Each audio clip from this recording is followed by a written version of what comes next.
Hello and welcome to this February 22nd edition of Off the Map Live. I am your host, Ben Licata. Welcome to the show. We've got a pretty big show for you this evening. We're doing a Paradise Artist Retreat extravaganza, if you will. We've got a lot of folks on the show tonight. Chet Zar, Damon Conklin, Aitchison, Dan Marshall, Ian Robert McKown, Pepper, and a surprise visit from Tony Moore. Those of you who were in the chat earlier got to see a little bit of Tony. He'll be back. This show is brought to you by Neotat Rotary Tattoo Machines. Without Neotat, we would not be able to do this show. These guys have been very generous with their sponsorship.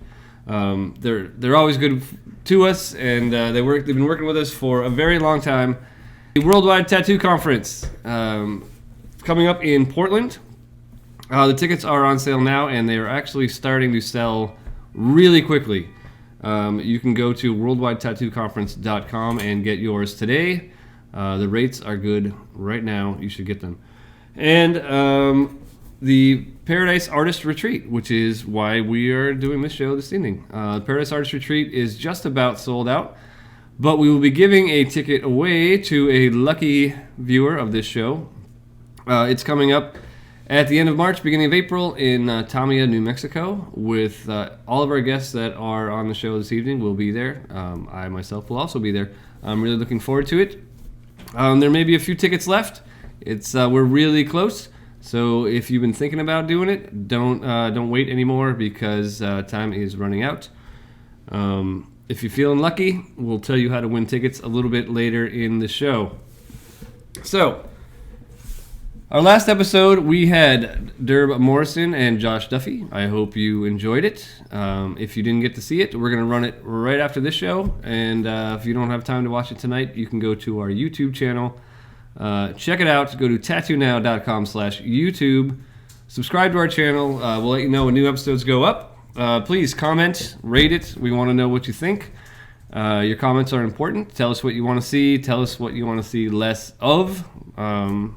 Complaints are okay too. You know, I got thick skin. I can take it. Whatever. So after this quick video about the Paradise Artist Retreat, we will get on the horn with Mr. Chet Zar. He's going to tell us a little bit about what he's been up to, and we are going to show you a little teaser about his new documentary that's coming out. So right after this commercial, we'll talk with Chet Zar. We'll see you then.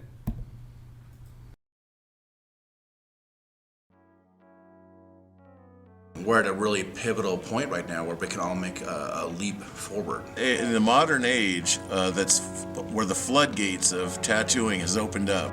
And every young kid wants to grow up and be a tattooer. You limit yourself and think, oh, I can't afford that, or I'm not good enough, or just sort of be introspective about the ways that your fears and your insecurities get triggered. There's a lot of talent coming in, and if you want to make money, and if you want to be a part of, and if you want the respect of your comrades in this industry, you have to do everything you can do to grow.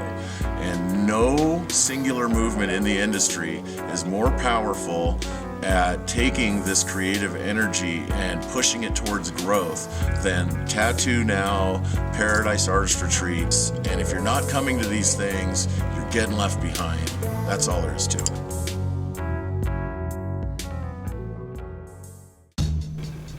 I can feel it elevating me to another place, another level of understanding. I keep thinking the word retreat. It is an artist's retreat, and just by definition of the word, to retreat or pull back from the front lines of your life and everything that you're doing, the busyness, and to literally calm myself. I really love being around serious artists, and the artists that are here are all of them serious artists, and so when you get 100 serious artists together, it creates a special kind of energy.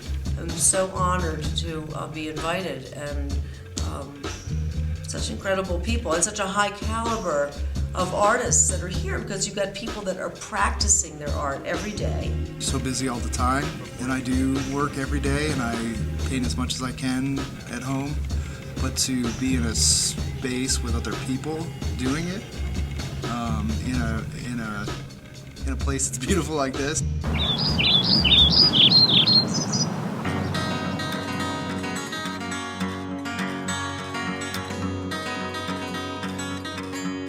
Painters get inspired, artists get inspired.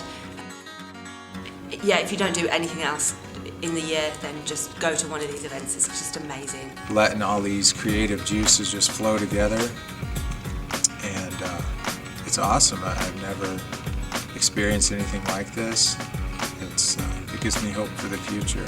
Whenever you're surrounded by this much talent and productive talent, like people who are taking their talent and making lots of artwork, you bring inspiration and ideas. Working with all these great artists, you feed off of them, and you feed off of the energy. In just 4 days of being here, I find myself being able to apply different artists' techniques. I feel super honored to be here participating in the retreat amongst the world's greatest. Everyone is putting out amazing work. If I had the money, I would buy everything on the floor. And as being visual people like we are, artists, all you have to do is see it. You know, you see what someone else is doing and it affects you. So, I mean, no price is too much to go home and change.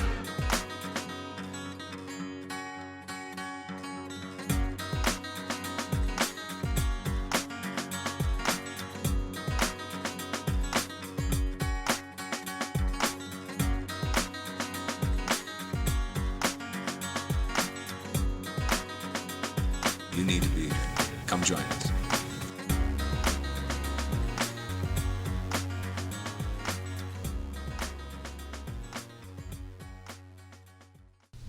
Hey, we're back. Hey, Chet. What's up? How are you? Good. How are you? I'm great, man. Good to see you. You too. Welcome to the show. Well, I can't see you, but I can hear you. You should be able to see me and you. But I can see off the map live. Oh. That's all I can see. I apologize, man. That's all right. Well, you can hear my lovely, sultry voice. Yeah, that's the best part. I miss that beard, though. Oh, crap. I'll try to fix it over the next commercial break. Don't worry about it. So, you got a bunch of stuff going on in your life. You're very busy. Yeah, too busy. Can you tell me a little bit about the Robert Williams Juxtaposed show last night? Because I didn't get to go. Oh, it was amazing. It was Juxtaposed 20-year anniversary show called 20 Years Under the Influence of Juxtapose. And that was a group show with a bunch of artists that have been in Juxtapose. And then Robert Williams had a solo show, which was amazing. Yeah. I mean, when's the last time you had a show? It's been 20 years or 15 years or something.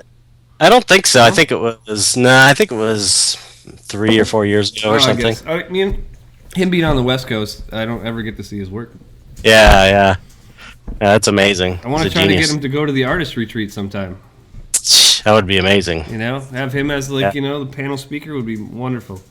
Oh, it'd be incredible. So if you got any connections, I know some people who know some people, but that's about it. So you're obviously going to the Paradise Artist Retreat. You're going to be teaching a seminar. Yeah, can't wait. Can you tell us a little bit about what you're teaching? I'm just going to teach how I paint, basically, how I create a painting, because that's all I'm good at is painting my own kind of paintings. So have you ever painted things that weren't like the style that you paint now? Yeah, I've painted kind of regular, normal portraits and stuff like that, and I could do it, but it's not really where my talent lies. I don't think. I think a big part of my paintings is the character design, right. The creature design. But I don't know. I just figured I started painting so late in my life that I figured I should just go all the way with it and just do exactly my own thing 100% and not really worry about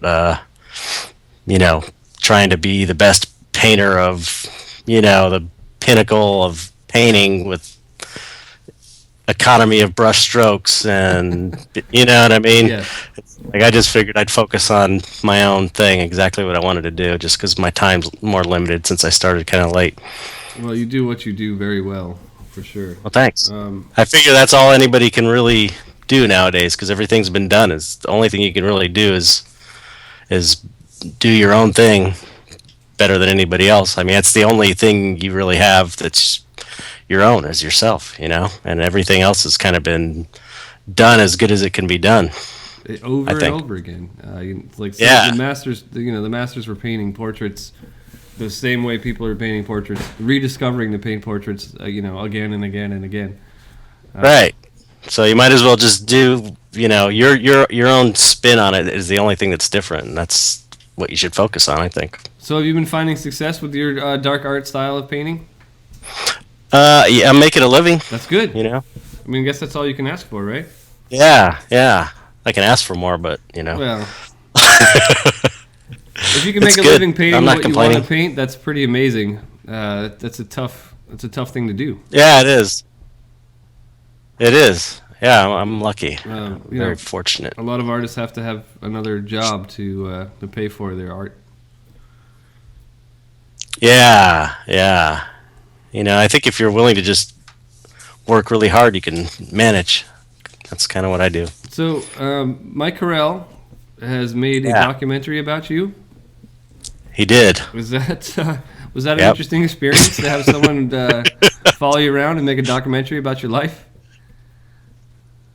Yeah, it was pretty fucked up. I can only imagine. It was cool. No, it was cool. It was cool. Did you think he was? Do you think he was nuts when he proposed the idea? No, I liked him right away. I just had kind of a connection with him, so I sort of was following my intuition, and it turned out to be, right. So, because he ended up becoming a good friend, and the movie came out really good, and it was really a journey. I really learned a lot about myself, and Mike seems like a really positive person. I've had limited interaction with him, but every interaction I've had with him, he seems like a very positive, energetic person. He's good to be around.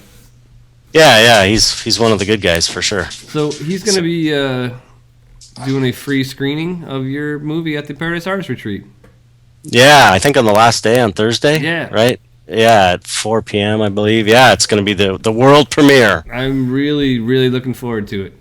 Which is cool because he met me at the Paradise Retreat. Right. That's where he asked me to do the documentary. That's how this whole thing started, because he lives in New Mexico and he had a dream that he went and asked me if I wanted to.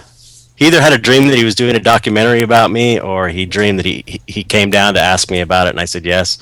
But so he acted on his dream and came and asked me, and I said okay, and here we are today.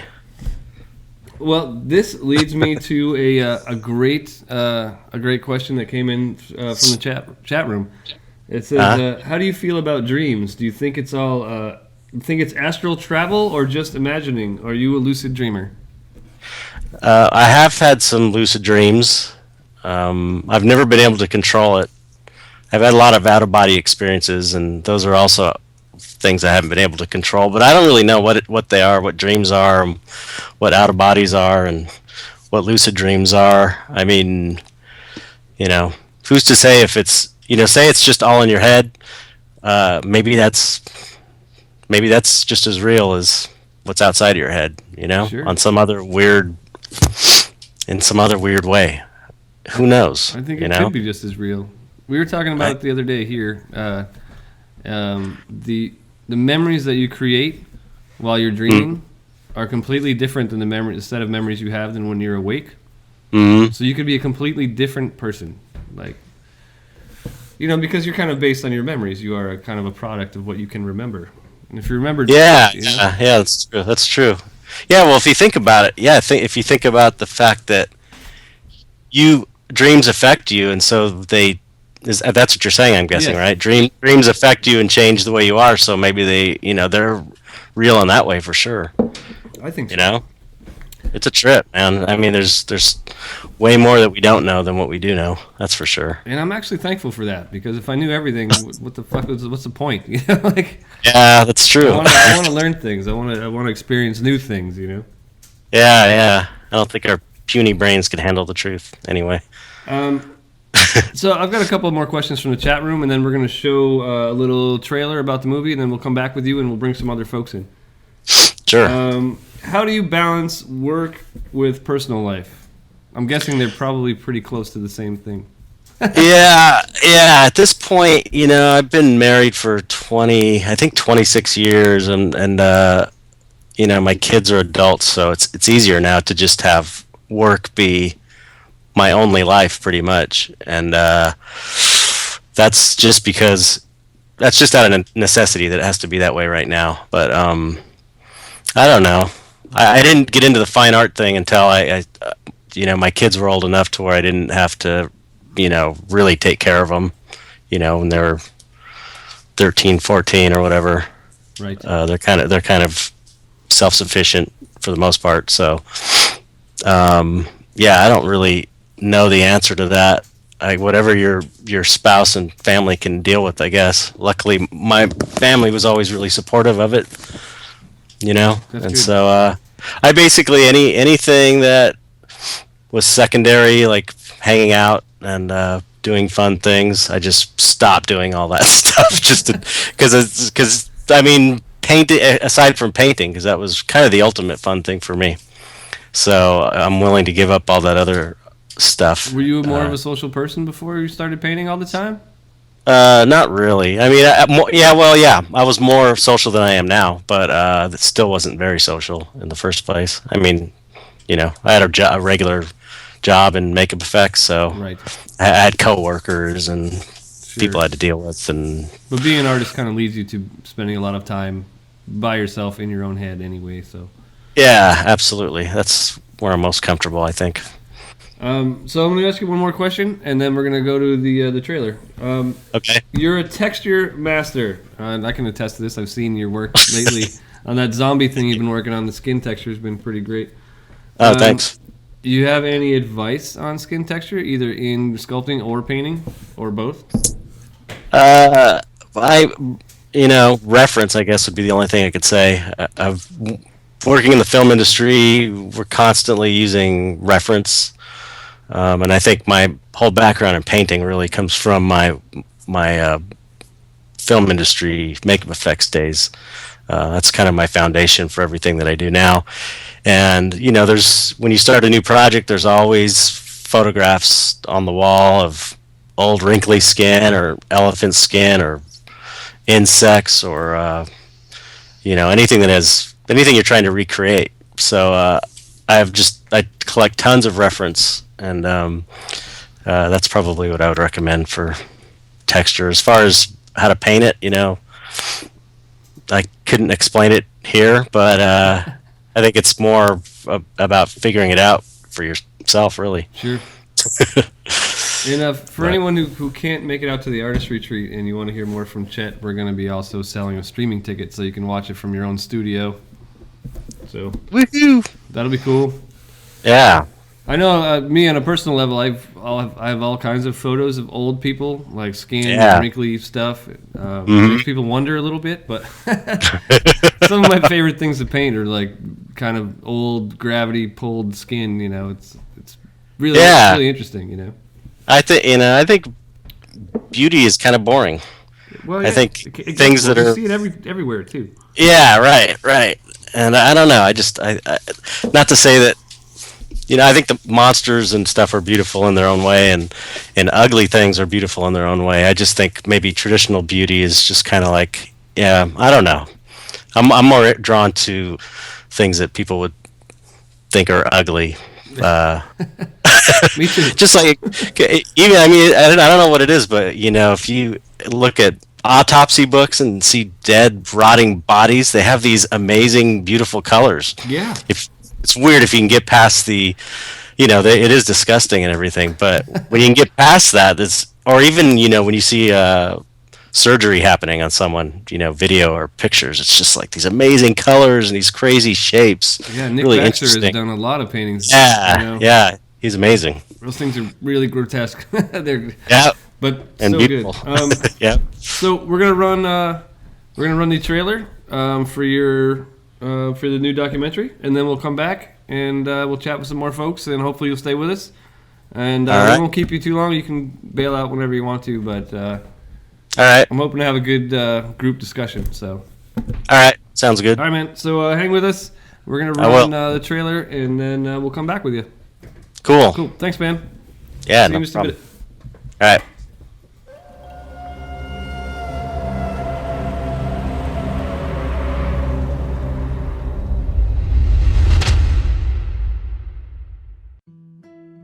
We started actually drawing like the same year together, and I think within about 5 or 6 months, his stuff was like, 2 or 3 or 4 times better than mine. And I'm like, and I'm 5 years older, and so I stopped drawing and started playing guitar. I'm like, I'm not gonna compete with that.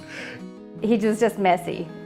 Just lots of stuff in his room. He was always taking things apart, and I just remember there always being tools and pieces of things and probably dolls and stuff like that. Oh yeah, he was great. He was my makeup guy. He's always been really macabre. You've seen him, he's angelic looking. He's still in his late 40s. He looks like a little angel. If you could get underneath all that hair and you get him to shave, you'd have a little boy face there. And he's always been very angelic. And yet there's this little at the back of him. He doesn't have that big of a fear of death, which is nice. Most people, I think, are really afraid to die, whether they say they are or they aren't. They act like they are. Maybe he does put this type of art out so he doesn't have to be like that, take this shitty day or this shitty feeling and put it on canvas, oh, it's gone now it's there, it's in a physical form. Let's have someone take it. You want to buy it? It's yours, This is Chet's. This is how he sees life. This is his slant on existence.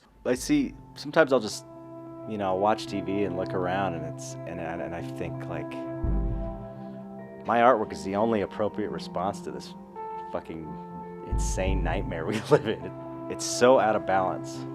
If you see what's happening, how humans treat animals, how people treat the planet, treat themselves, we are part of this whole thing. We like to see ourselves separated from the concept of environment, but we are part of it, and we keep acting as if we are separated. Chet's work invites a deeper reflection and contemplation on the condition of the soul, basically. It goes back thousands of years. Hieronymus Bosch is still popular, and he was one of the originals. Part of it could be a catharsis. That's what a lot of psychologists have thought horror movies did for people, since movies began, is that when you see it and live it through an art form, you don't have to deal with it personally in yourself. With all types of art, but in particular dark art, people resonate with how they feel when they look at something. So, not everyone's happy. Not everybody, some people feel alone and isolated, and I feel like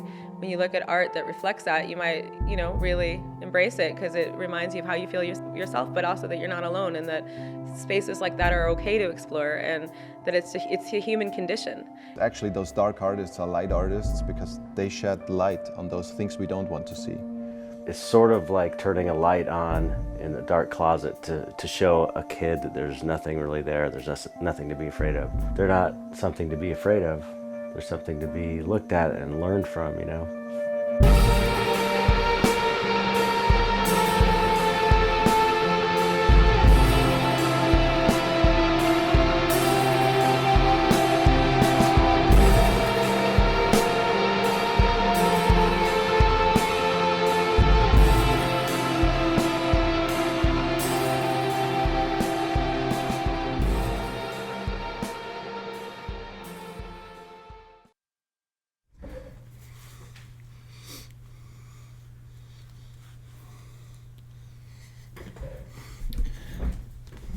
Hey, we're back. Damon, Chet, can you guys hear me? I can hear you. Okay, cool. Rebecca, can you turn up the speaker a little bit so I can hear them a little better? All right, so Damon, I don't think your camera is on. Are you on a phone or a computer? I'm on a computer. Yeah, I don't think your camera's on. Camera on. There's a line through it. Yeah, there shouldn't be a line through it. There's not a line through it anymore. Hey, look, there you are. Hey. Hey, I can see him. You handsome devil.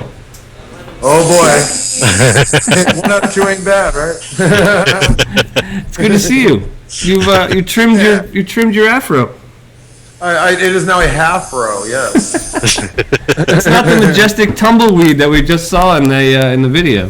This is what we used to call once upon a time incognito.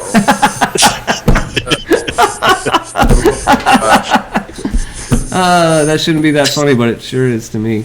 No, of course, it's supposed to be funny, man. Don't let PC kill our jokes. Come on. No, I won't. I mean, there's some things I won't say on camera, but. So Damon, what have you been up to, man? Painting a lot of really weird stuff. Nice. Yeah. I've seen you've had like meteors and things floating through space, and Yeah. what's got you on that tangent? Well, I'm an artist. I'm floating in space all the time. I might as well paint my surroundings. No, I painted by discipline for 5 years so that I could get fluent enough to try to paint imaginings. So now I'm trying to paint imaginings. Is it hard to do that? Oh. I mean, both of you guys. Is it hard to paint, imagine things that you're not using a direct reference for? I like it. Yeah, I like it too. Yeah. You can't really fuck up if you're making it up in a way. Well, I mean, you can fuck up light sources or whatever, things like that. I mean. No. If it looks right, it looks right. If it looks right to you, it looks right. Right on. Now that soft looks right, that can be a slippery thing to find sometimes, but yeah, right. I'm new at it. Chet's been doing it a while, so assuming it gets more fluent with time. Right on. Yeah, for sure. Hey, we got a cursor on your face. We got to move away, but all right, we're good. So, Damon, can you tell me a little bit about your experience at the last Paradise Artist Retreat? Well, I mean, the Paradise Artist Retreat for me is always profoundly inspiring. Profoundly, literally meaning like no other. It's, I'm surrounded by inspiration. There's all these different styles, like being taught, and the social aspect.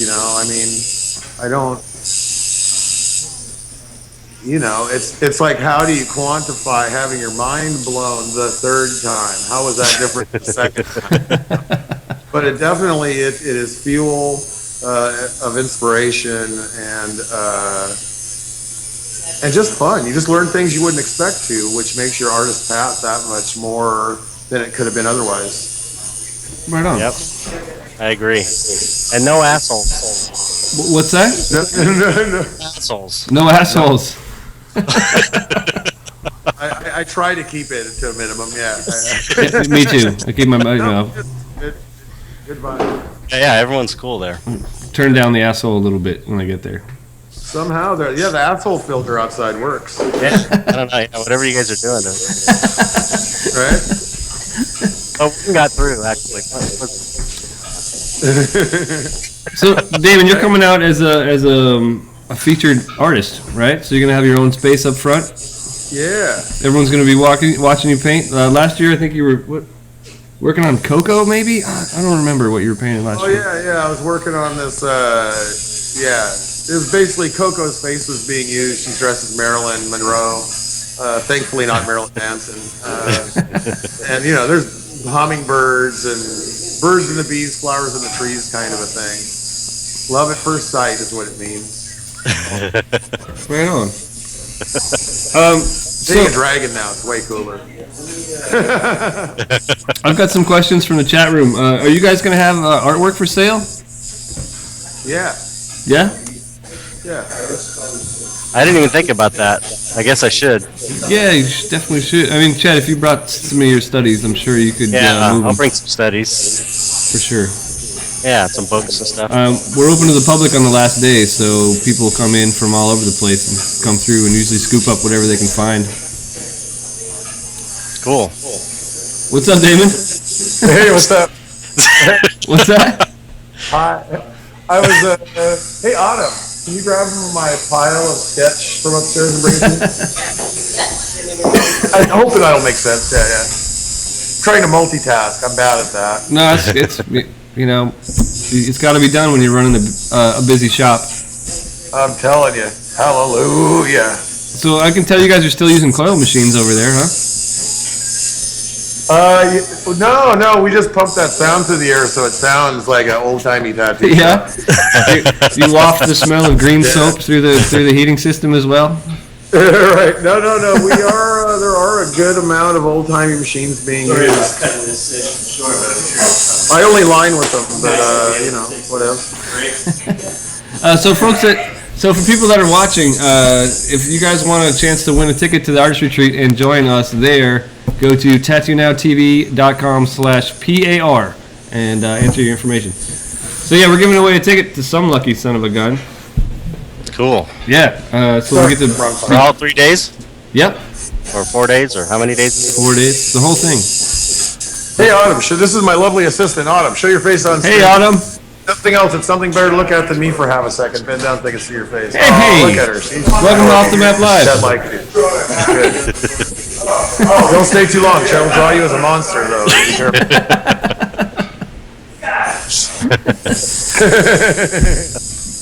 So, what inspires you, Damon? What keeps you painting? I'm bad at everything else in life, so I feel more comfortable when I'm making art. I don't know, man. I hear you're a pretty good dancer.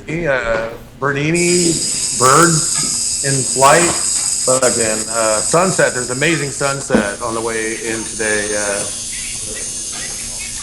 You're not supposed to see the sunset on the way into work, are you? Well, I do. It was amazing. Art, a lot of Renaissance, old-timey artists, some newer people, stuff on, and they're everywhere. They're just everywhere, you know what I mean? Instagram. Yeah, man. Yeah. Inspiration, at our fingertips every time we stop to take a piss. Kinda, Yep. Don't check Instagram while peeing that often, but you just put me on here so I can say a bunch of retarded stuff. And I'll be like, oh, I didn't learn much, but he was funny. I'll tell you. What do you mean? I love having you on the show, man. If I could trade places, have you be the host of the show, we would be way more successful. Oh my God, you would not have a show. Are you kidding? I can't organize all that crap.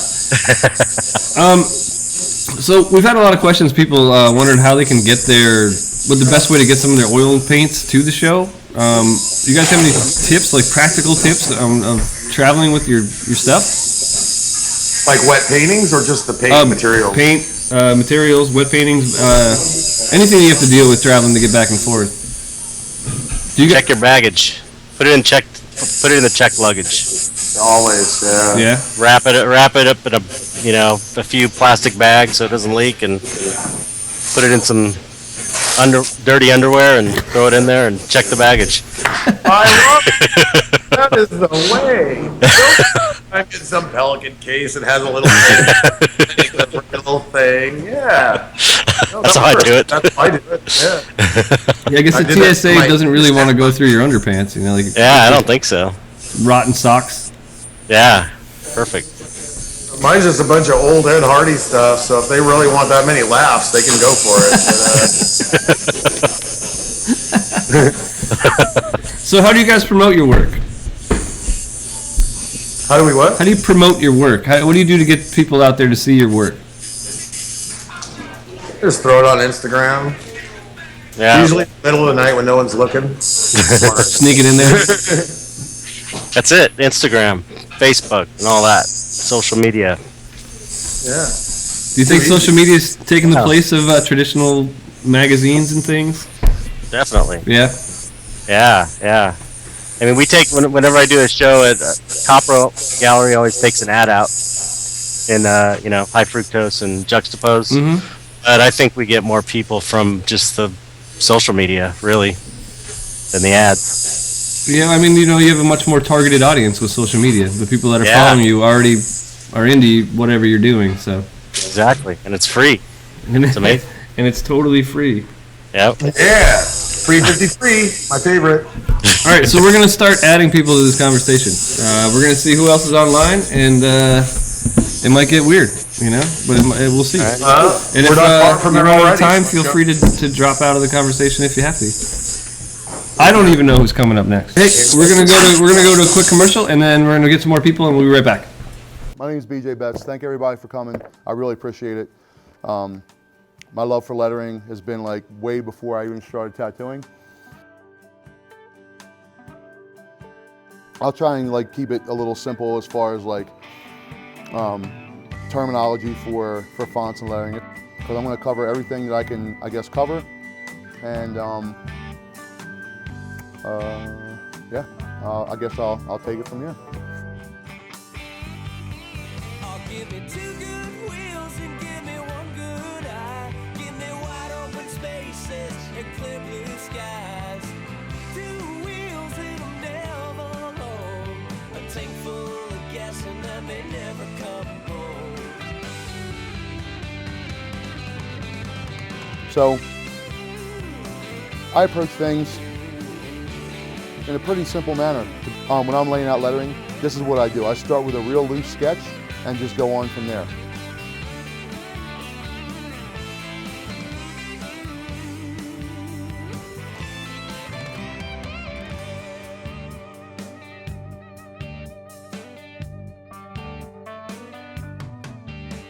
So all winter long, they ate canned soup, pickles from a jar, yeah, you know it's the truth. Yeah. So when town's too crowded to breathe, and the air's so hot that you just can't. I like to make everything flow together as much as possible. So let's say I have, I don't know, maybe a T and an H, for example. There's a few things that we can do. You know, obviously we can just make it like that. Yeah, it's cool, kind of boring, but I mean, you know what it is still. Maybe bring that H, if it's the end of the word, maybe. You can, you know, bring that H down, loop it around, and then maybe you can bring that H back over, and now you got that. Yeah, I think that works a lot better than this. It looks cool. You can still play around with it a little bit, clean everything up. Boom, now everybody's happier, and you get to do something cooler. Good to see you, Ian. Look at you. How you doing, man? Hey, everybody. What I deserve. What happened to your hair, dude? Can you guys hear me? It's a half row. Yep. Yeah. All right, good. You guys are live on the air right now. Oh, all right. It's good to see all of you. Hey.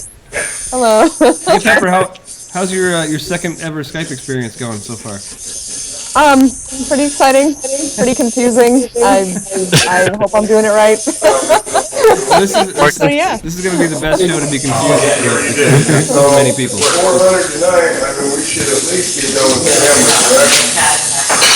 camera, Damon's got a really loud shot going on. I'm sorry, I turned the music down, but I'm at work. It's like, I don't know, it's like Crosco meets Ringling Brothers meets tattoos, you know. Hey, Ian, can you tell me a little bit about your experience at the Artist Retreat? Me? Yeah, you. Yeah, so my experience at the Artist Retreat is, I think the first couple of years that I attended, I was teaching mostly. And like a lot of artists didn't realize that I should be taking full advantage of every single class we had available to us. And I think that the old format was that you just sort of signed up for the classes you wanted to take. And I think when they switched over to the format last time of it being sort of like everybody does everything, I think it kind of opened my eyes to the fact that, like, you know, I could be sitting there doing a figure drawing class, you know, nervously waiting for Sean Barber to come look at what I was drawing and think I sucked at everything.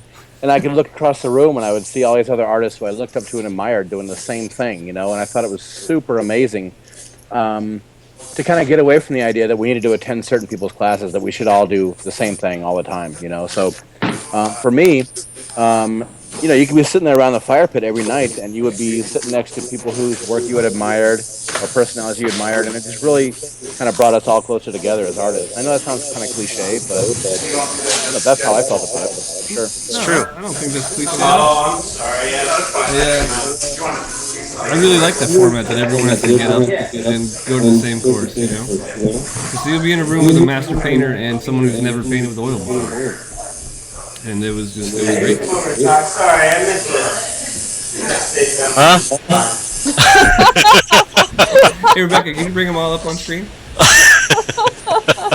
It sounded like Beaker. We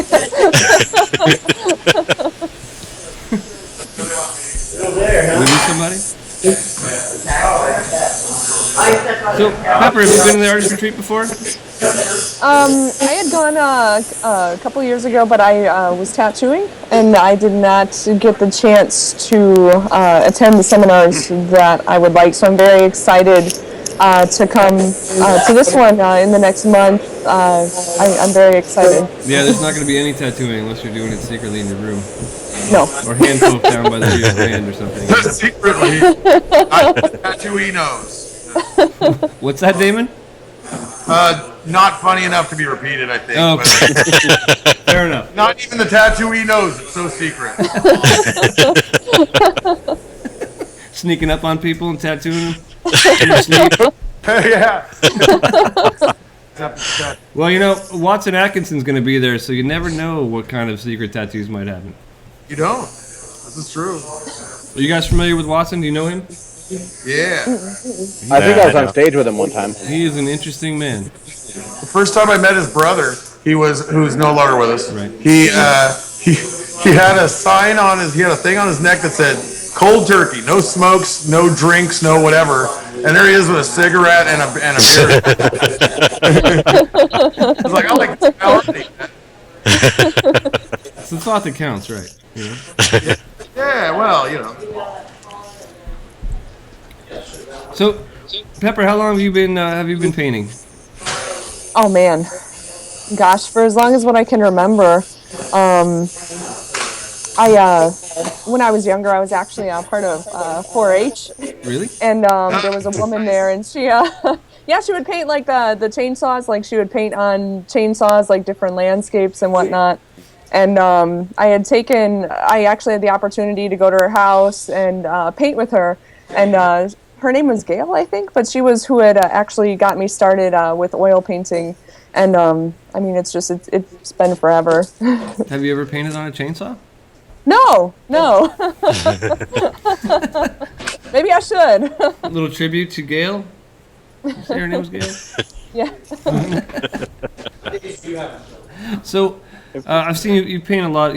You paint a lot of different styles. What do you like most to paint? Some of the subject matter that you like most? At this point, I'm really into sculpture. I'm actually working on another sculpture painting. It's not as large as the last couple, but I'm hoping to maybe do a series, maybe have like another 4 or so. I just really like, I really like the way that the light and shadow. I really like the way that they interact on the sculptures. I really like the reflective light. And just something about painting them is really relaxing to me, and I just really enjoy it. So at this point, that's what I'm into. Painting pictures of sculptures? Yes. Oh, that's cool. Yeah. Yeah, you recently just painted like Poseidon or something? Yeah. Yeah, I painted that for the shop. Have you sculpted before? No. You should try sculpting. Super I would fun. like to. Yeah. It's easier. It's easier than painting. Easier. Is it? Yeah, because you don't have to worry about perspective or, foreshortening. It's all what you see is what you get in 3 dimensions. You know what I mean? I'll have to give it a shot. Yeah, I love it. Do you find it's hard to just sculpt like all the way around an object though? I mean, to get it all right, all the way. With painting, you can fake some things because it's flat. Yeah, you don't have to do the back, I guess, but on a painting, but there's less trickery involved. Whereas painting is, it's basically a trick because it's all this, light, shadow, and perspective, and all that stuff is it's. You know what I'm saying? Whereas sculpture, it's just there, and that's the way it is. You don't have to do any tricks other than make it the way it should be, right in this 3-dimensional space.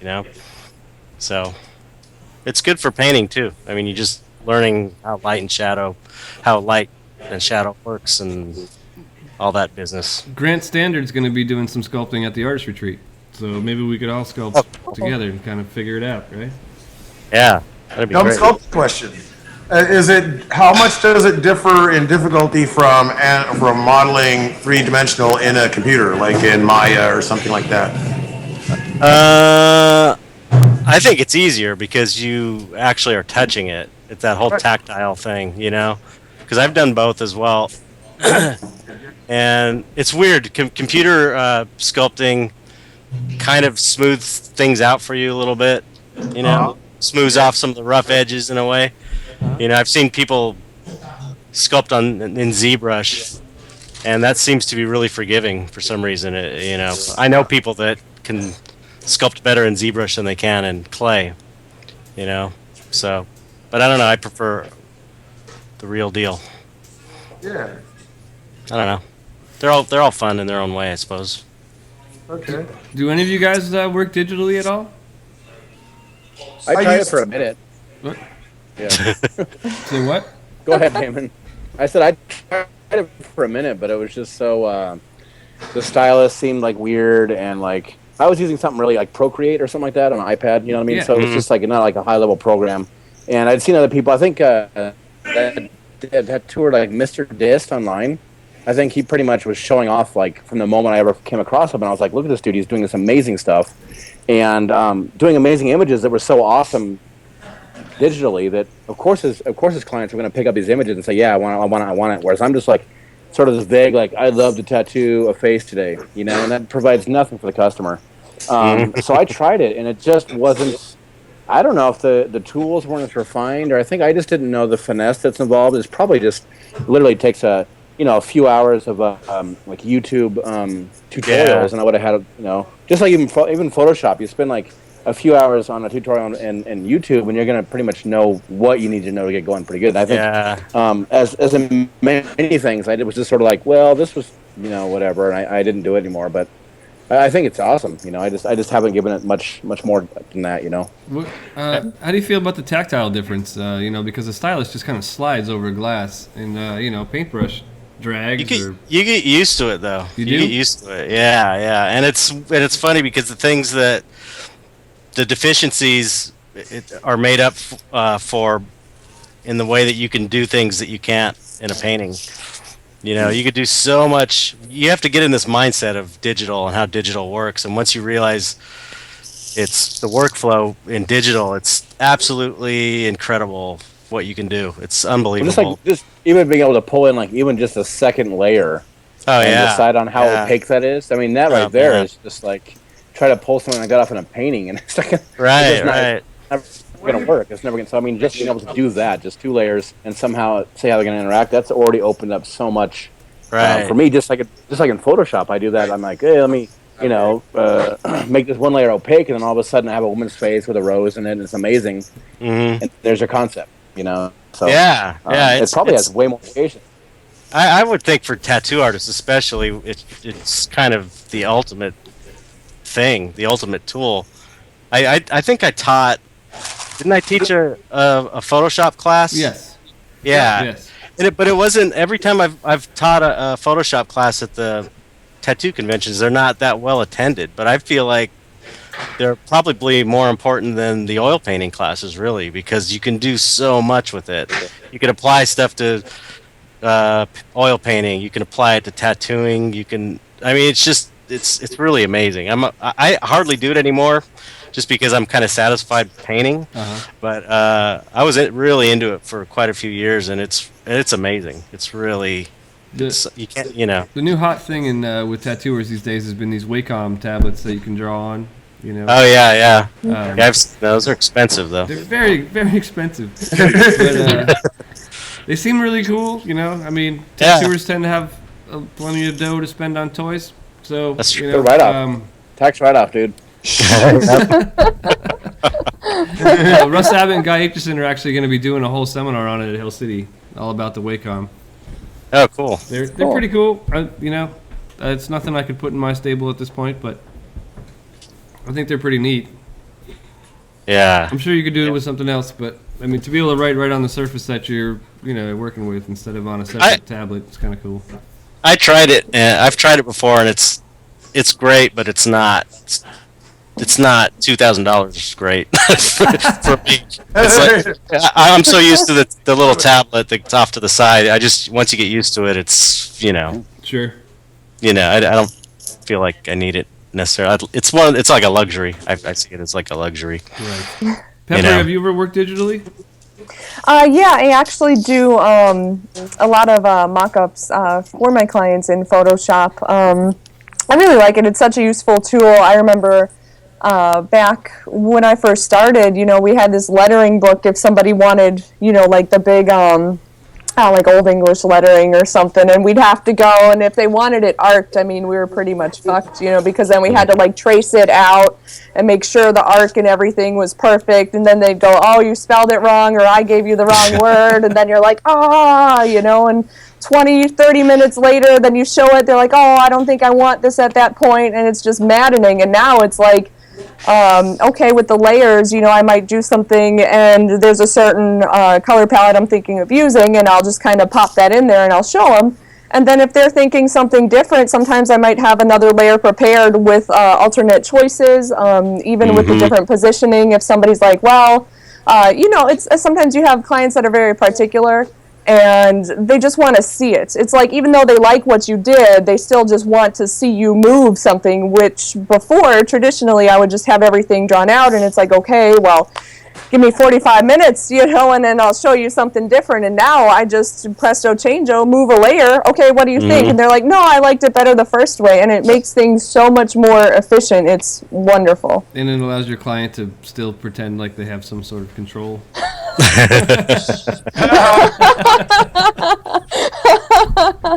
Absolutely. Whole shop can hear.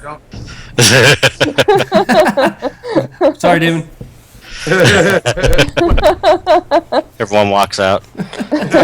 Hey, we're gonna go to a quick ad. It won't take very long, and then we'll be back. And I'm gonna bring Guy into the loop. So all right. Hang with us, and we'll be back in just a few minutes. Yay.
Hey, Damon, I'm going to go a little non-art for a second. Did you watch the Super Bowl? I did not. It's probably a good thing. Yes. I was furious. I was ecstatic. I especially hate being beat by the Patriots. Why? Why? Come on. Because I like the Patriots, honestly. I think they're a mastermind, and I think that we are the new Patriots, and we failed to take that day. So, Bill Belichick's still a smart guy. For now. For now. Sure. One bad play. It's all right. Oh, it takes a whole game to set up a bad play. It does, you know? Sports are riveting. You know, I had to bring it up because I knew Damon was a Seahawks fan, and About sports. I'm one of the only guys that watch sports around here. So. Right. I'm from Denver, and I think everyone here hates the Seahawks or did or something like that. So I should care, but I don't know. Oh, I love it when everybody hates the Seahawks. Hit everyone against us. Well, the first football game I ever saw was Patriots Seahawks, and the Seahawks killed us because it was back when the Patriots were still horrible. So.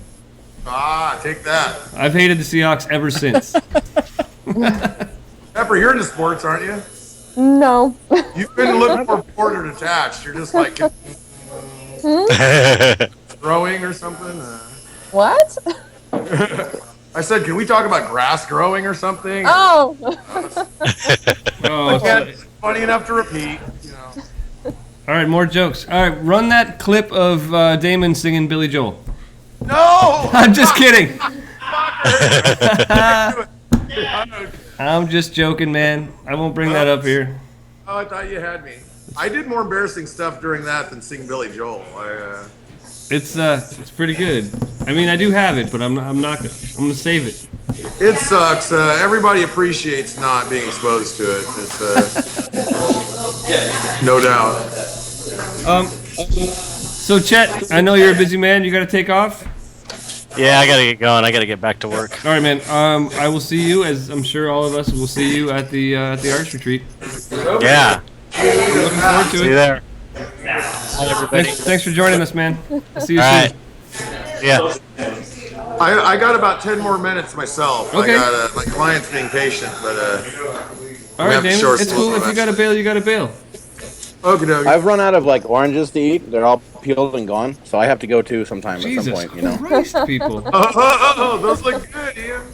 No, dude, they're check it out. What are they called? They're called cuties. You know those things? And I finally had to Google them. I guess cuties. Clementines. They're mandarin oranges, I guess, but in like real form, not canned form. So, yeah, they're ridiculous. I'll eat like 100 million of them at once. Oh, yeah, you get like the big canker sore from all the acid. In Yeah. But it doesn't matter. You keep going. You got to you just outrun keep it. going. You're like an addict. You got to outrun it. Yeah, I know how it goes. Hey, Cake store is a great time for me to back out, ladies and gentlemen. Hey, man. See you soon, buddy. Pleasure and a privilege. All right, man. We'll see you at the artist retreat, man. Can't wait to see you again someday, Marshall. Pepper's good chatting with you online. Tony, good to see you. Ian. We'll all be in New Mexico. Awesome. I'll see you soon, buddy. See you soon. See you there. Later. Hey, Tony, can I ask you a serious question? Sure. All right, man. Hey, how did you find the tattoo world, Tony? How did you make this connection? You know, I mean, I've got a bunch of tattoos, and my wife has a lot of tattoos, and she was a couple years ago introduced to Jeff Gogwe's work, and said, I am going to get work by that guy.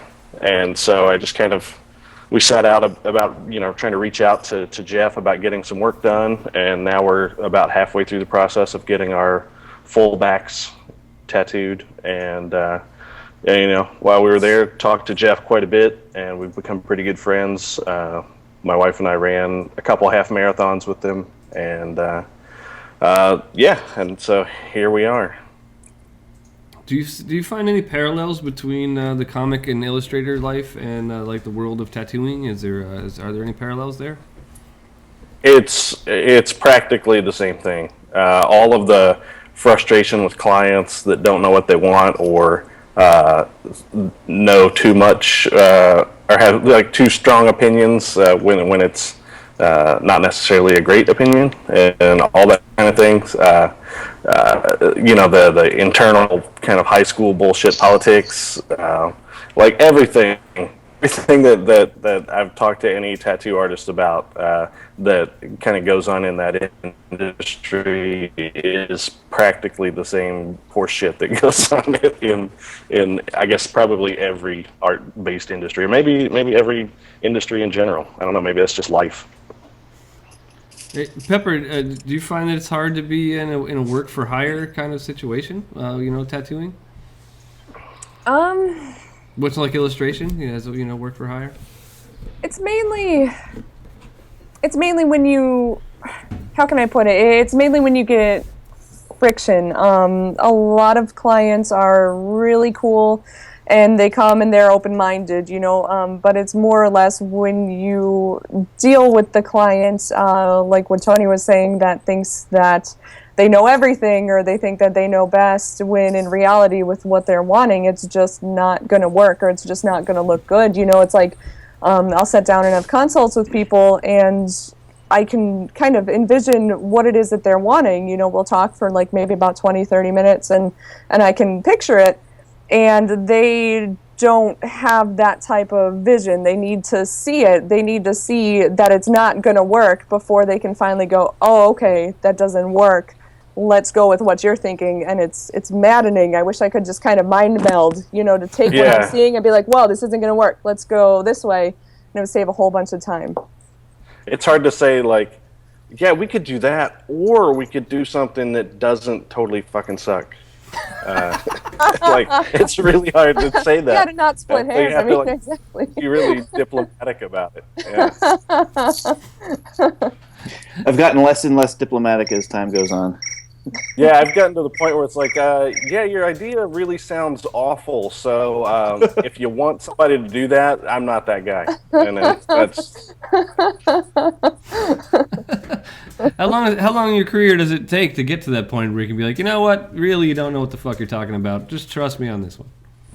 For me, it was at least maybe 15 years. Yeah, I've only kind of recently started kind of standing up for my opinions. So that's been about 10 years. Ian, do you find the same thing to be true with your clients? Do you have a hard, I think hard time? a lot of people have this, like, I tend to breed an air of mystery about me, so everyone knows I'm just like a regular jack off like everyone else. But when a client comes in, I'm this larger than life figure, and I try to be a bit more like, yep, I understand what you want, and we'll take care of that. But I think recently I've been trying to kind of adopt this idea that, like, look, I could either be painting or I could be here working on something meaningful with you. And so let's do something meaningful. You got to trust me. You see my work. You're here for a reason. So let me do my thing. And it's not like I'm being pretentious, like, you're lucky to be with me. It's nothing like that whatsoever. But it's more like I'm starting to trust that, this is going to sound stupid. Anytime you want to talk about yourself being an artist, it sounds pretentious and goofy. But the reality is that, I turned 41 this year, or last year, and I really only have like X amount of years left to make what I want to make in this world. So, I don't have the same kind of patience. Exactly is, our backs aren't in good shape anymore either, and the more you don't want to waste time doing stuff that you're not going to grow from. It's precisely what I'm saying. Like, I just don't want to do, like, the other day on a client who I did a really nice portrait on, he came back and he wanted a little bit of lettering, and I was sitting there drawing like this lettering, and I'm like looking over at like an old BJ Betts lettering book, and I'm like, man, I don't miss this nonsense. You know what I mean? And it's not because I think that this kind of like lettering is sort of an irrelevant tattoo. It's completely relevant and really meaningful to that client. But for me, I'm like, no, man, this isn't. If I'm going to create something, I want it to be something that's, maybe my vision, I guess. And so I talk to your customers right off the bat. I have not a lengthy, but I have sort of a screening process where I don't book anyone unless our expectations are on the same exact level, period. Like, I don't even talk to them about it. So it's helped me a lot, Do you ever have difficulty filling up your schedule with with that kind of? No. No, I think people come to me for a reason, and I guess as you move on as a tattooer, you start taking on bigger and bigger projects. It's just sort of a matter of fact. Even though I would rather do like 1 to 2 sitting things, I'm doing pretty much all these days. I'm just doing all sleeves and whatnot, and I don't have the time filling it up with what I want to do. But occasionally, I don't know, man. If the customer's nice and you don't mind talking to them and spending time with them, I think you're a little more leeway as to what you would want to do with them, because it's not a waste of your time. It's social time. You can hang out, you can talk, you can have a good time. But I think we're good with my time and scheduling it, so it's worked out. Tony, do you think you'd ever pick up a tattoo machine? I don't know. Have you thought of it? I don't know how I thought about it. It kind of runs through my head sometimes. I don't know that I'd. I don't know how well I'd handle the squirming canvas. It's not very fun. I know how twitchy and squirmy I am being tattooed, and so I don't know that I would appreciate someone doing that to me.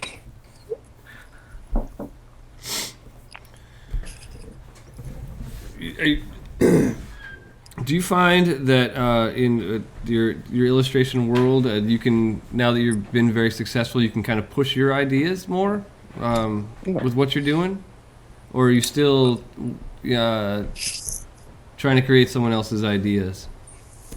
Oh, well, I definitely feel more comfortable being able to kind of go a little wilder. Like working at Marvel or something like that, you've got like a whole chain of guys who can say no at any point. And so, like a few years ago, Rick Remender and I did a run on Punisher where we just went batshit on it. And we killed the Punisher, had him cut into tiny little pieces, and then was reassembled by the monsters below New York. And basically we drug out all the old monsters from like pre-Marvel Timely Comics and all that stuff, pull all that crazy old shit out and started playing with it, and we made the Punisher basically Frankenstein for about a year, and he was Franken Castle instead of Frank Castle. But it was ridiculous and over the top and so much fun because we basically cooked up like 1,000 ideas, knowing they would say no to most of them. And so we still got so many crazy ideas through the filter that, we still had a blast with it. But, that basically kind of became how we had to go about it. And then after a little while, people just kind of stopped saying no to so many of them. And then, then we would cook up stuff and pitch 500 crazy ideas, and all of them would go through, or most of them would go through. And then we got to really have fun. I've definitely found the longer I run with it, the more established kind of I am as a creator, the more ready they are to trust that it's going to be okay, that it'll be fun. I mean, it's comic books. Like the worst thing it could be is boring. So we always try to not do that. So that sounds like a very similar creative arc as from what I've heard from many of the tattooers I've talked to. You start off with very basic ideas that your client wants, and then you throw in a bunch of crazy shit, and then eventually people will take on more and more and more, and then you're doing your own big, large pieces. And yeah, I think a lot of it's that building, you got to manage their client expectations, and then you got to build that trust where you can start kind of feeding your ideas into it and working them in, and then maybe just giving them whole cloth ideas or whatever. And I think it all comes from that trust and comfortableness of that they are with you, and I mean they trust you obviously because they're coming to you, they know what you do, but yeah, it's that game. So I want to welcome Guy Aitchison to the show. Hey Guy. Hey everyone. Hello. How are you? Hello. Thanks for having me. Hello. Hey man. Welcome. How you all doing? It's nice to see you out of the Hypercast for a little while and joining us on our show. Yeah, it's a little bit different format. It looks like we got a great crew here. Hey everyone. Hello. So we've got Dan Marshall, Ian McKown, Pepper, and Tony Moore is with us right now. And of course, Dan has a beard since the last time I saw him. And a couple more pounds probably. Yeah. Oh, you look about the same other than the beard. All right. How's it going, man? I just saw a post from Tim that you guys are closing up your doors in New York. Yeah, I left a couple months ago, and now Okay. Tim's heading on out to the great state of Oregon. I'm out in California now too, and just time for a change. 15 years in New York is kind of enough, I think. So. 15 years in New York is about like 30 years anywhere else in terms of the mileage you'll get, you know? Yeah. I can already feel my Some dog stress kind years. of lowering every day. A little bit less stress is happening, so that's good. Well, immediately you're already not under 2 feet of snow right now, so. Yeah. I'm actually sweating. It's kind of warm. Oh, poor guy. You're sweating. I'll send you my sympathy in a little box. Right.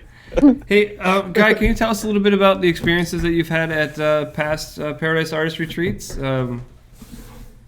You are one of the reasons behind the Paradise Artist Retreat. You and Gabe co-founding this amazing event. Yeah, well, you know, it's sort of, you know, I don't want to pass the buck over to my wife, but she was the first one who actually proposed it because you may recall Gabe was going to take a year off from doing the Paradise Tattoo Gathering, and at the same time he was a little concerned that there would be a loss of momentum and that kind of thing, but at the same time they needed to scale down with their complexity for that year, and so it was sort of a happy medium, you know. It could still get everyone involved in the event, still keep the momentum going, still get everyone together, but you know, not nearly as complicated to put on as an actual tattoo event. So they figured they'd try it, and so yeah, it's kind of her fault. And well, it's a wonderful, it's a wonderful thing to be faulted for. It's a great mistake. Definitely.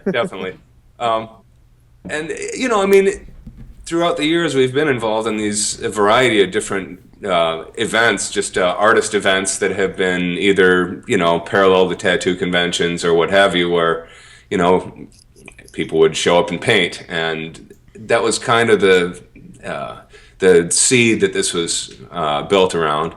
But then Gabe's model of, hey, let's bring in a bunch of educators and try to get people to come in who are wanting to learn, combined with that, you know. So we had the whole educational thing mixed with the let's just have an art party thing, mixed with the let's sort of chill out and relax and recover from our normal, you know, hustle and bustle a little bit. So yeah, it's kind of all those things. As far as my own experiences, you know, I mean, I've given workshops at them in the past, but I mean, like the last one that we went to, which was 2 years ago, we had to miss last year's, but you know, two really standout moments in that particular event were, you know, the workshop that Alex and Allison Gray were giving, and Michelle and I have been to workshops of theirs in the past, and they're always just such a good energy and such a great, I don't know, a chance to step out of your normal perception of things. They encourage you to look at things a little bit differently. And, you know, a lot of people felt really, I don't want to say transformed by that, but I mean, they came out of it saying that it had really been a little bit of the entire weekend had been a life-changing event for them.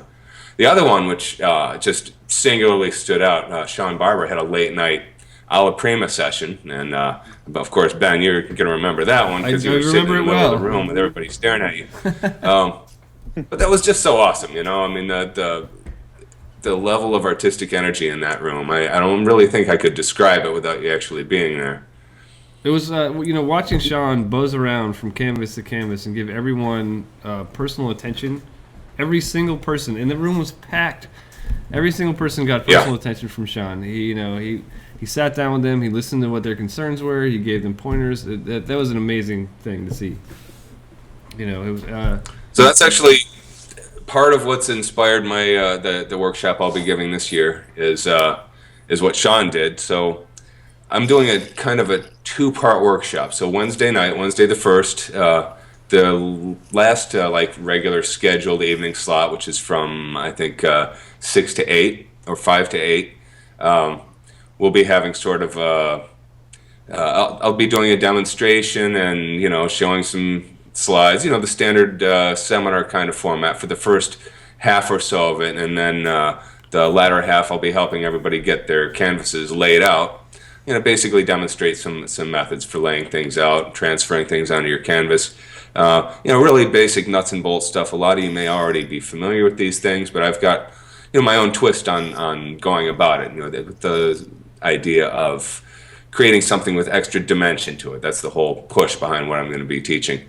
And then there'll be a late night painting session, after everyone has had a chance to go out and eat and have a drink and watch the discussion panels come back at 10:30 and resume.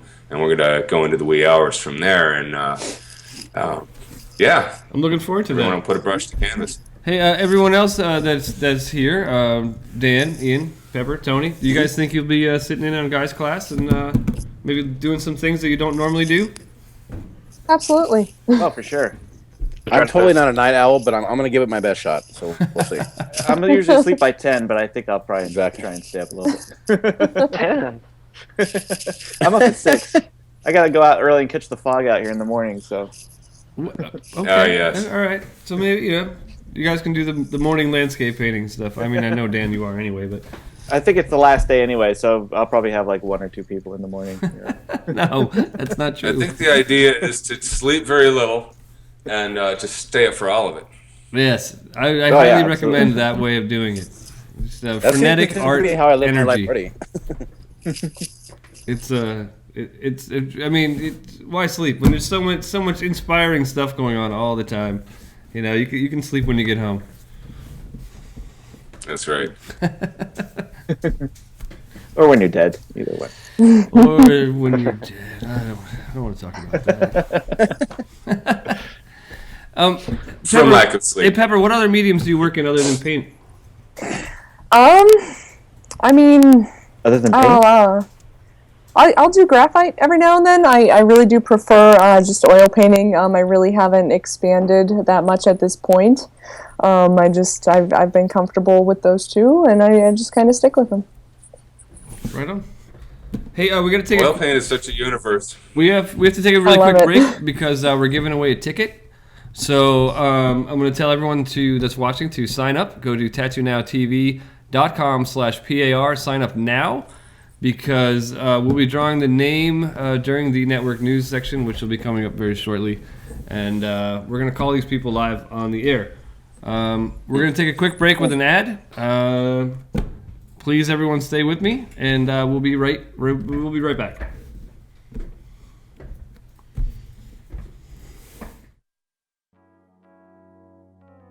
We're at a really pivotal point right now where we can all make a leap forward. In the modern age, that's where the floodgates of tattooing has opened up.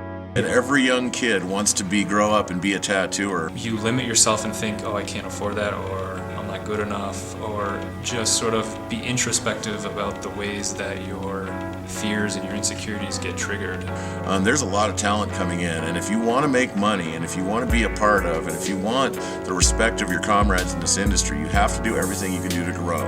And no singular movement in the industry is more powerful at taking this creative energy and pushing it towards growth than Tattoo Now, Paradise Artist Retreats. And if you're not coming to these things, you're getting left behind. That's all there is to it.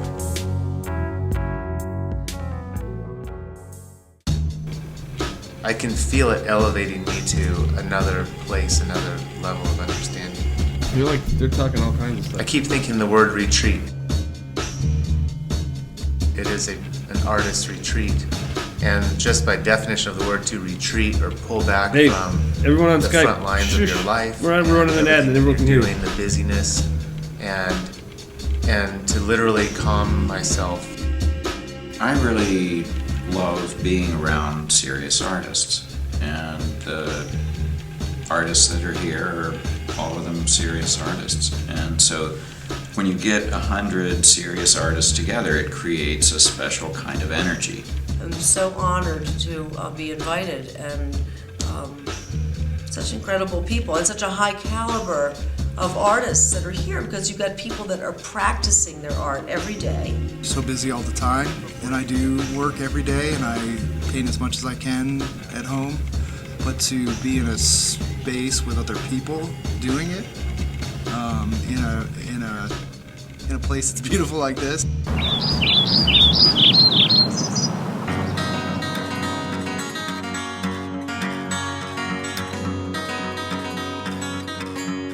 Painters get inspired, artists get inspired.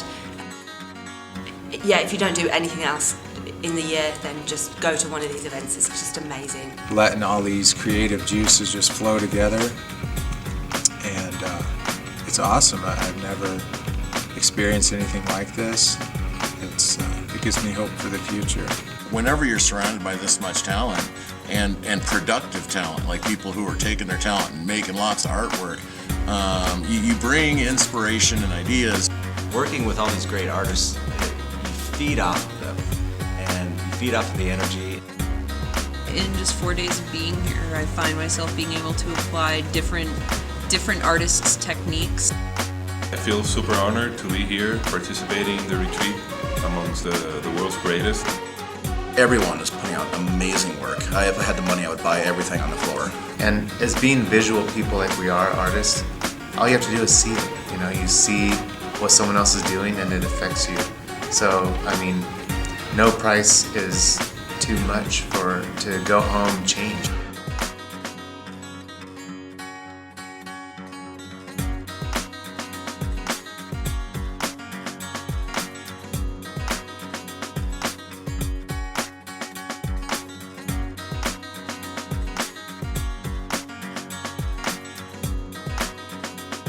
You need to be here. Come join us.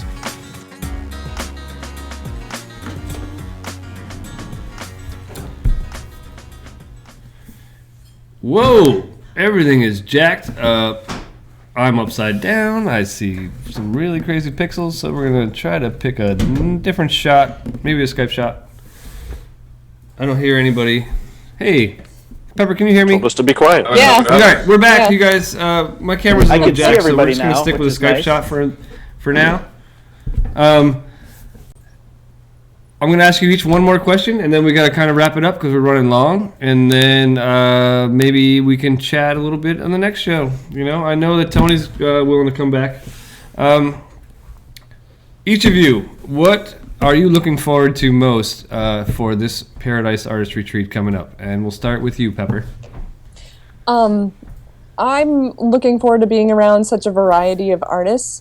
For myself, I kind of just tend to stick in my comfort zone, and I'm looking forward to being put out of that. I'm looking forward to learning new techniques and just observing how other people really do their thing. And I'm hoping that I can take that and, incorporate it into my thing and make a new thing that's my thing and just kind of have it grow from there.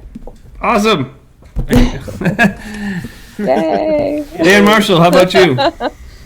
Well, I'm excited usually all the time anyway, but I paint almost every day. I'm excited to paint every day out in New Mexico. And what's really important to me is to really kind of turn as many people on to watercolor as I can, and to show that there are some tricks that make it not so daunting and that it is a achievable kind of medium to work with that doesn't have to look like, you can do things that look like oil paintings with watercolor, and it's not just an old lady's medium or a child's medium. You can really do some amazing stuff with it, and I just hope to kind of, sort of affect as many people as I can with what I like to do, and hopefully turn them on to something that they may enjoy. Well, I'm both scared and excited to take your course because watercolors are very intimidating to me. So I look forward to it. Cool, thanks, man. Tony, question to you, sir. What are you looking forward to at the Paradise Artist Retreat? Pretty much the whole thing. It's going to be really cool to be in kind of a convention-like environment that's not a convention. That's actually a more educational whole thing. In comics, there's nothing like that really at all. So this will be super exciting, and I'm excited to to do my seminar on cover single panel illustrations, and my wife's cooked up a really great panel on marketing and business management for artists. And I'm excited to see who turns out for these things and what the response is for all of this, and really to just go soak up as many of these other seminars as possible, because I think it'll be really cool to get have the focused chance to really sit and kind of soak up some of this stuff and try some of these things and paint again. You know, as a professional illustrator, like usually the last thing I get to do is work for myself. So it'll be really cool to get out and, like, you know, work for fun. Yeah, what's great about the retreat is that you don't have anything else to do. You are there to do artwork, so you know, you don't have an excuse to be like, no, I have more important things to do than paint for fun. So it's definitely good to be able to have that opportunity. Ian, what are you looking forward to most for the PAR?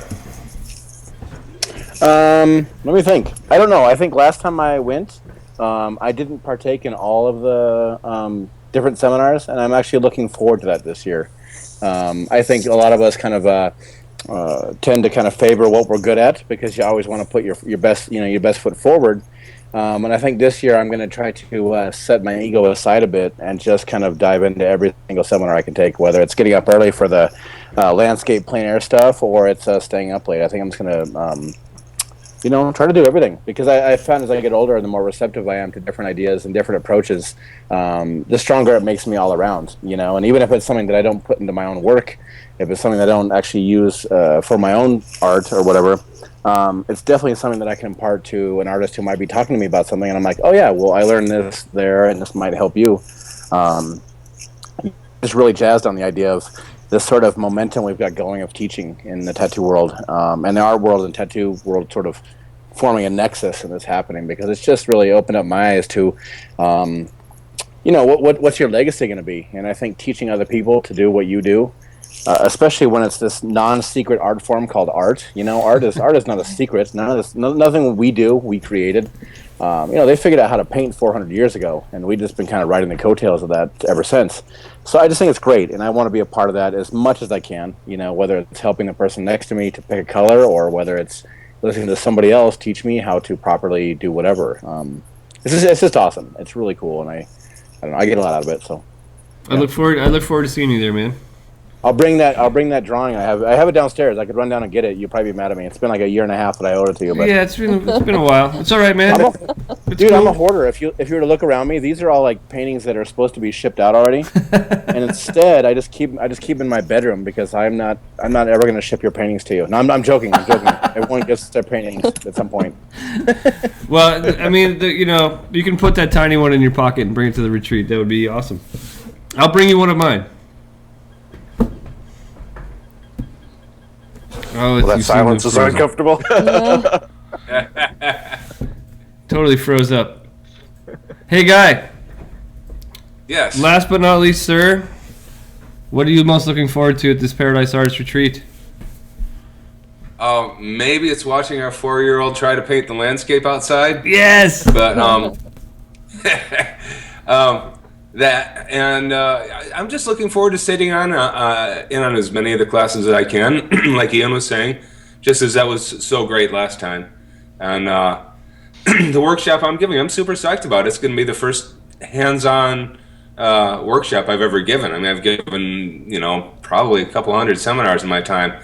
So to actually do something hands-on is, it's new territory for me. I'm a little nervous about it.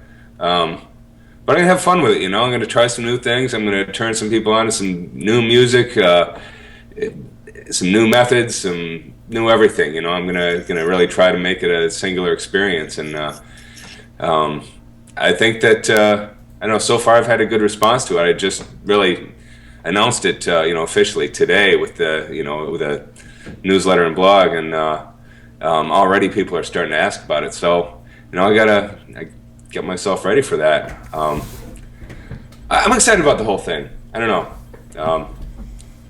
It's hard to narrow it down to one thing. When you have a big class like that to give, you're always relieved when it's over with.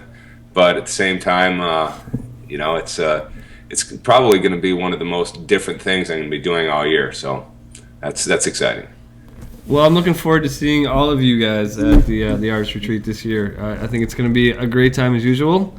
I'd like to thank all of you for being on the show. Thanks, man. It's been a pleasure talking with all of you. Tony Moore, Pepper, Dan Marshall, Ian, Guy, and of course Damon and Chet, who were with us earlier.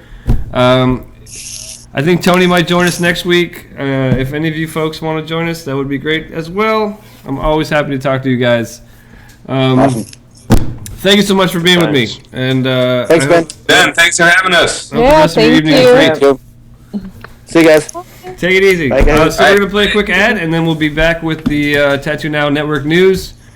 And then we're going to draw the winner of the Paradise Artist Retreat ticket. One lucky person is going to get a phone call from me tonight about this ticket. So get your name in at tattoonowtv.com/PAR, and we'll pick your name.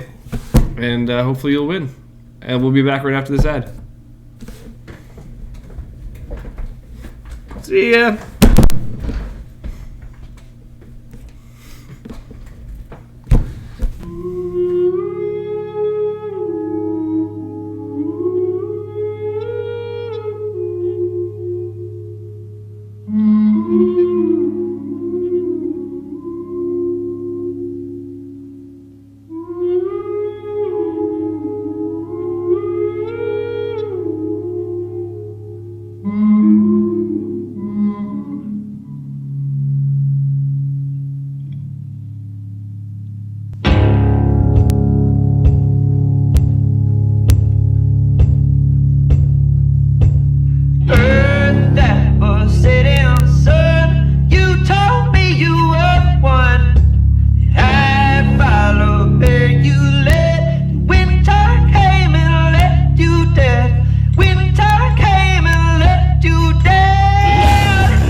in East Hampton, Massachusetts. This is Tattoo Now Network News with Rebecca Hanlon.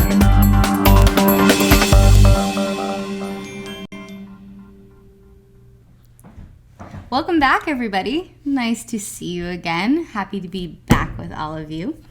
I am here to tell you about some of the latest and greatest developments in the tattoo and art world. First up, the event of a lifetime has officially been announced.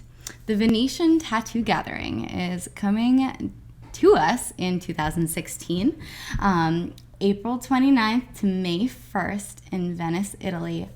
Mark your calendars. This is going to be the culmination of some of the best artists, tattooers, painters, sculptors that are around right now. Due to the small size of this absolutely gorgeous venue, everything's a little bit limited on the floor plan. Limited tickets are available, things are moving quickly, but we have something really special in store for you because as much as we love doing events, we care a lot about the people that are interested in them too. So we are running a super special giveaway. One free booth to one lucky tattooer will be given away. And all you have to do is tag Venetian Tattoo Gathering and hashtag Tattoo Booth Contest on some of your favorite tattoos. Some of the stuff that you're most proud of, something that it took you a while to develop, maybe something that, you know, really exceeded your expectations. We want to see it, and we want to see as many of those types of things that you have to offer us. So you have a little bit of time. This event, like I said, is coming to us in 2016. So tag this. Make it happen for yourself. We want to see what you've been doing, and we maybe want to pick you. So tag your stuff. And we look forward to potentially picking you as the one very lucky, very exclusive winner. Hop on the VenetianTattooGathering.com for some more information. You can check out some pictures of the venue, see the people that are going to be there tattooing. There's an absolutely amazing lineup already. So yeah, check it out. Another awesome event that is happening. We just had a great worldwide event in Italy, and we're ready to do it again in Portland, Oregon, an awesome part of the country. There's a lot going on there, and we're ready to bring some tattoo culture there. So hop on worldwidetattooconference.com because we are going to be there in October this year, welcoming people like Nick Baxter, Guy Aitchison, Ralph Nonweiler, Adrian Lee, Nico Hurtado. The list goes on.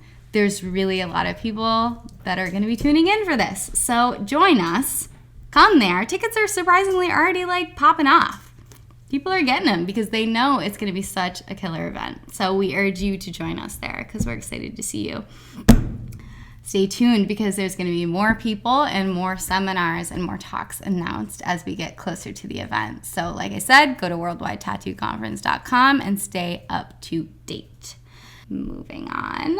Some great stuff that's been going on internally at Tattoo Now when we're not busy and focused on event planning are some great website launches. One of the first ones I had to tell you about tonight is from Lucky Bamboo Tattoo. They're awesome. We just did a great customer responsive website for them, which means it is great to be viewed on iPhones or iPads or anything that you have at your fingertips these days. So go to luckybambootattoo.com and check them out because it's great. We had a pleasure working with them and it's a beautiful site. Next up is Capone Tattoos. Capone was a wonderful individual to work with on his tattoo project. It's another custom responsive website. Things look great, super easy to use. We spent a lot of time programming and designing this, and I hope you like it. Hop on and check it out.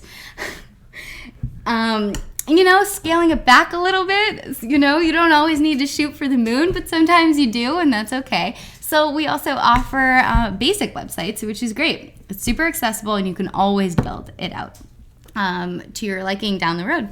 First one is Aitchison-Damon Tattoos, and they are a great studio. And yeah, super simple, easy, custom responsive. Another one is johngoody.com, and another one is one of the latest artists from Off the Map out in the Northwest shop, Nick LeBrun. Check it out. He's got some great tattoos. We're happy to have him on the staff. So go on there, check out the basic websites. And if you're in the market for a website, whether it's basic or just literally everything you could ever imagine from a website, we would love to build you a website. If you are, you know, a little bit in England right now or just really excited to take a quick trip, why not go to the Tattoo Tea Party? I was in Burlington, Vermont about a month ago, and I was like, I could probably drive to Miami in like a day. So I did, you know? Sometimes you can be spontaneous, and I did, and it worked out really well for me. So I urge you to just maybe hop on a plane and hop over to the Tattoo Tea Party. Because there's some killer seminars that we are happy to support that are happening over there from people like Nate Beavers and Marcus Leonard. It's going to be some great stuff. So you can buy a ticket to their live event seminar on our website. If you go to www.tattoonow.com/professional-development, you can purchase a ticket that will gain you access to their stuff. So check it out. Why not? Make it happen. I don't know if any of you noticed, but we have a brand new intro to our Off the Map live show, and I think it's pretty great. You got some little snippets from people like Jeff Gogwe and different interviews we've been doing. There's also a killer soundtrack from OC45, which is an awesome punk band that comes out of Boston, Massachusetts, and I really enjoy their music, and I urge you to hop on their website. And do not be fooled by their URL that is OC45 sucks. They do not suck. They're just very silly dudes. They're about to go on tour. Check out some of their tour dates. Maybe you are near one of the places that they're going to stop. They're very scrappy. They're touring all the time. They're going to tons of different places. So check them out. And if you like the music that you hear on the intro, listen to them more often. Wow, that looks good. We're into scrapbooking here. So we've made all sorts of collages for you tonight. So my last little reminder is to fill out that form that Ben was talking about earlier. If you go to tattoonow.com/PAR and fill out the tattooNowTV.com/PAR, you can fill out a form that will lead you to a possible free ticket to the Paradise Artist Retreat. And I'm not going to lie, listening to all of these inspiring artists talk about what they're going to be doing at the retreat is just like getting my wheels turning. And how can you miss it? There's going to be so much going on, and what do you have to lose? Like filling out the form and, you know, potentially winning a trip or a ticket. Not a full trip. Let's get real, you know. Help us help you. Fill out the form, potentially win. We'd love to see you there. That's all I have for you today. Glad to be back. Enjoy the rest of the show. And I hope that one of you has an absolutely killer and unexpected trip to Paradise in New Mexico. What's next? All sorts of stuff. We are going to have the Tattoo of the Day segment up for you guys next. And I hope you enjoy it because there have been some awesome tattoos uploaded these past couple weeks. And you're about to see like about 11 of them right now. So enjoy. Here it goes.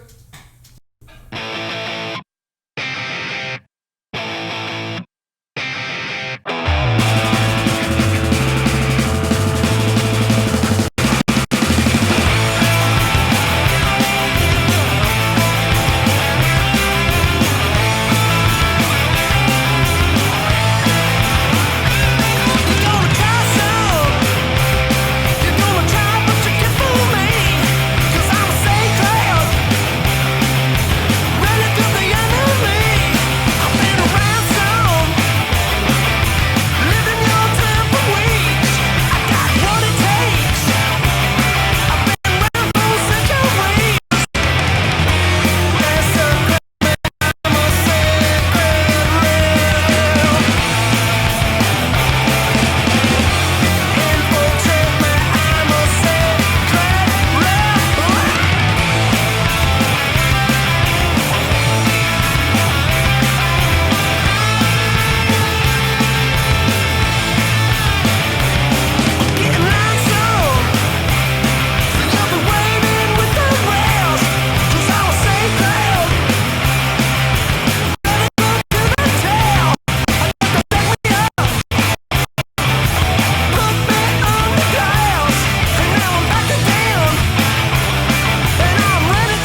And we're back. How'd you like those colorful transitions during the network news? It's the joys of live broadcast. You never know what's going to happen. Your news anchor might turn blue and go upside down. We have no idea sometimes what's going to happen. Thank you for sticking with us. I hope you enjoyed the show. The time to enter the contest is over. We have a winner. I'm going to call that person right now. If you are not the winner, I'm sorry, not everyone can win. There are still a few tickets left. You can go to paradiseartistretreat.com and get your tickets. I would love to see you there and share some inspiration. I'm really looking forward to it. So now, I'm going to call the winner.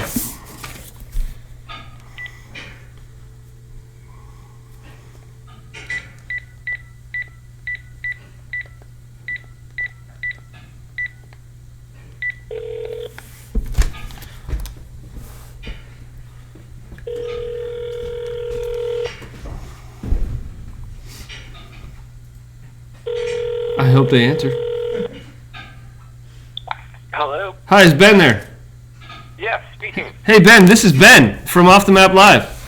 Oh, fuck. You're kidding me. You have just won yourself a ticket to the Paradise Artist Retreat, man. Oh, that's fucking awesome, man. Thank you so much. I thank you for watching the show and entering the contest. Yeah, absolutely, man. I'm So- gonna go back. How did you hear about the Paradise Artist Retreat? I've been watching you guys for a long time. Oh, right on. I'm always wanting to go, so this is awesome. Well, thank you very much. I'm looking forward to seeing you there. Cancel some appointments. So are you an artist? Are you a fine artist as well as a tattooer? Yes, absolutely. I've been tattooing for 9 years and painting for the last 5 or 6. Great. What are you looking forward to? Just being around a bunch of people that I admire. Awesome, man. Well, congratulations. Thank you for watching the show. We will be in touch via email sometime in the next day or two. I'll see you in New Mexico. Thank you so much, man. All right, you have a great night. You too. Well, there you go. That was Ben Selman. He is the winner of the Paradise Artist Retreat ticket. You turn on the phone, man, and people want...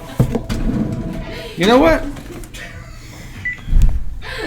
Hello, Tattoo Now. Yeah, I'm going to have to call you back. Yeah, no, we're in the middle of a show.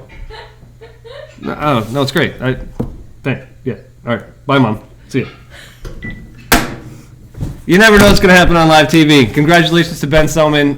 Thank you all for watching. Make sure you tune in 2 weeks. Tony Moore is going to come back. We'll talk to him a little bit more in depth about his illustration, more about his seminar at the Paradise Artist Retreat, and maybe we can bring in a few other people from the Artist Retreat to talk to you guys. Make sure you tune in. And then in a month from now, we're going to be talking with Turk. He's a fine tattooer. We're going to get back to tattoos and a little bit away from fine art. Make sure you tune in. If you want to see some past episodes, go to tattoenow.com/YouTube. Subscribe to our channel, comment, let us know what you think. You can watch our podcast on the iTunes store. It is Off the Map Live. Coming soon will be an audio-only edition, so you can listen in your car while you're driving. And you can see us on cable access. If we can't get us on your cable access where you are, make sure you send us an email, and we'll make sure we get that contact stuff out to you so you can watch it when you're up late and stoned and feeling a little insomniac. We'll see you next time. Thank you for watching. We love you all. Here's some credits. Are you talking to me?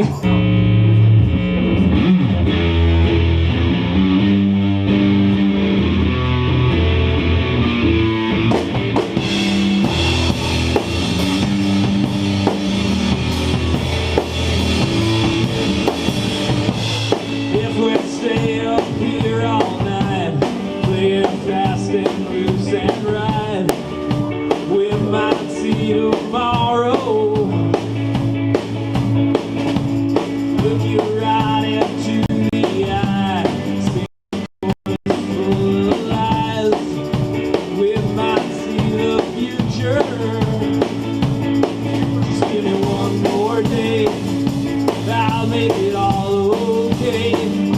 That's the last note you gave. Let it ring till morning. Maybe one more night, I'll get my words right.